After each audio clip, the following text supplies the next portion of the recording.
Hello everyone, this is If I Can Do It, You Can Do It. This is a little channel my daughter and I decided to put together because we're always doing some projects around our house. And some of these projects, some people get a little nervous doing them or they just don't know how. So we thought it'd be a good idea to share with you some tips and tricks on a bunch of different things that we always seem to have going on. Our first video, this one, is going to be about how to change brake pads. It's a job that can cost over $100 at a dealership or a garage, but really it's quite simple. So we'll go through it today. We have the car jacked up on a jack, and we have a jack stand underneath here to keep the vehicle from falling on our heads. We have a block behind the back tire, and we're safe from any rolling back, and we have the emergency brake on as well.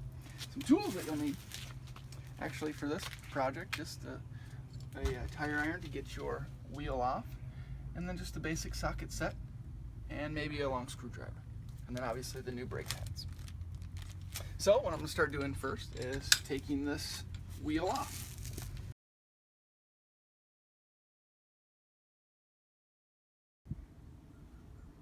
Alright, we got the wheel off, so we got the brake caliper exposed here, and really all you have to worry about is these two bolts. There's one bolt here and one here, and that's what holds the caliper itself to the hub assembly. So we'll take our socket wrench and we'll just loosen these both up. They pretty much become finger tight relatively quickly.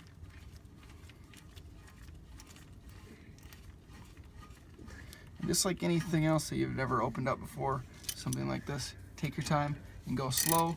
You never know what springs or brackets or clips or whatever might pop out of there, and you don't want to lose anything and forget where they go. So this one's a little tighter.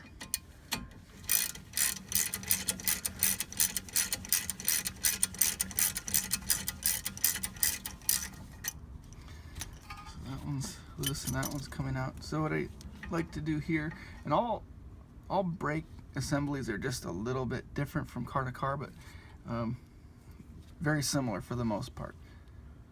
So we're going real slow. Pull that one out there, and that one out there. And what I like to do at this point is there's a little plunger inside that pushes your brake pads together that squeeze the caliper, which slows your car down. And there's pressure in the brake line since we didn't release it, so that plunger is actually out and putting a little pressure on the pad right now.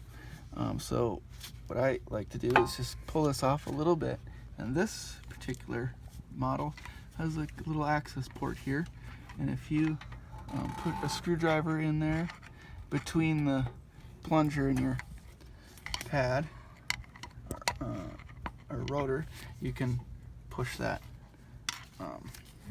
plunger in a little bit, and that's going to give you the space you need.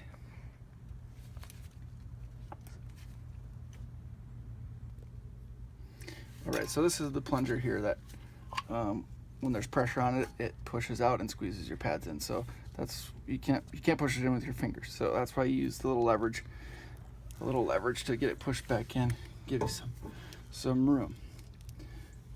So here's the brake pads here, and they're held in place by these little clips here, which we got new ones of. So these new clips, and everything basically goes back in how you see it. So just pay attention to things. Slide these right out. Just one, and these aren't particularly bad or worn out too bad, but they make a lot of noise, and my wife doesn't like it. So we got a little better, higher quality brake pad that's not going to be quite so noisy. We got a ceramic brake pad. So I'll pop these little clips out here.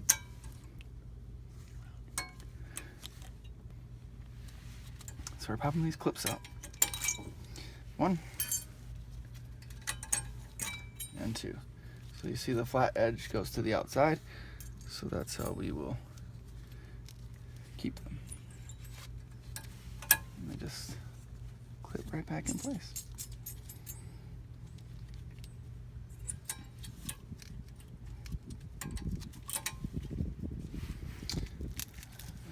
we take the new brake pad and we slide them in the little slots that they have. So.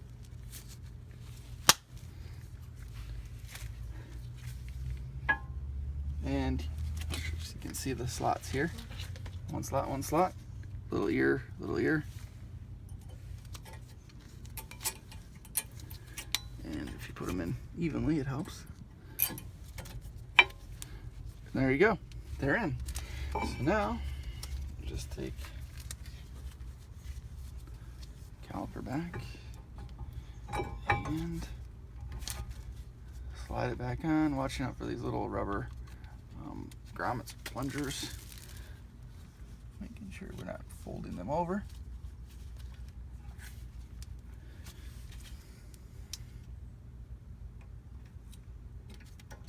Slide the one bolt back in, slide the bottom bolt back in. And we'll make sure your socket wrench is going in the right direction. Righty tighty, lefty loosey.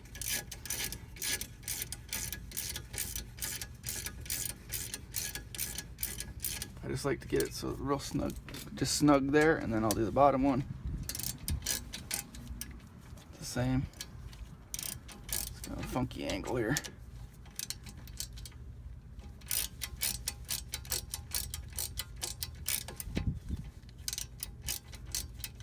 Almost there. We're almost there.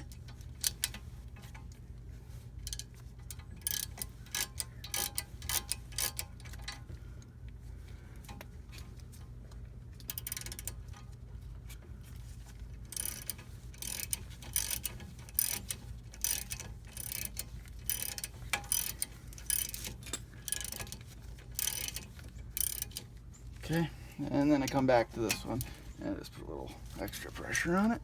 And then go back down to this one and put a little extra pressure on it. So there we go. Now we will put the wheel back on.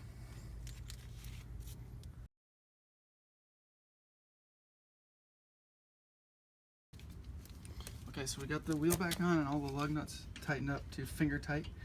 That's important to remember when you're changing a tire or ever you remove your wheel, to tighten your lug nuts in a star pattern, and that helps distribute the force that your lug nuts are putting on. So it's, you know, getting the best, tightest possible result on your wheel, attaching it to the hub. You don't want your wheel falling off as you drive down the highway. So I get it again, just like on the back of the brake caliper. I get it just tight, and then I'll move down to this corner, just to where it's tight. Come across, just like you're drawing a star.